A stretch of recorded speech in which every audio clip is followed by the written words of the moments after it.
அன்பே பிரதானம் ஜெப வீடு. இன்றைய தைரிய வார்த்தைகள். உம்மாலே நான் ஒரு சேனைக்குள் பாய்வேன், என் தேவனாலே ஒரு மதிலை தாண்டுவேன். சங்கீதக்காரன் இப்படியாக சொல்லுகிறார். கர்த்தரை எனக்கு முன்பாக வைத்திருக்கிறதுனால தான் அது எவ்வளோ பெரிய பிரச்சனையோ சோதனையோ அதற்குள்ளாக நான் கடந்து போவேன், தைரியமாக கடந்து போவேன்.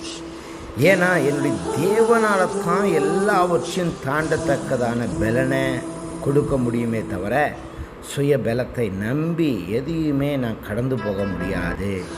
அவர் என்னோட கூட இருக்கிறதுனால அது எவ்வளோ பெரிய சேனையாக இருந்தாலும் போராடுகிறது அவர் தான், ஜெயம் கொடுக்கிற அவர் தான். அவர் என்னோடு கூட இருக்கிறபடினால சகலத்தையும் செய்ய முடியும்னு சொல்லுகிறார். ஹல்லேலூயா, ஆமென்.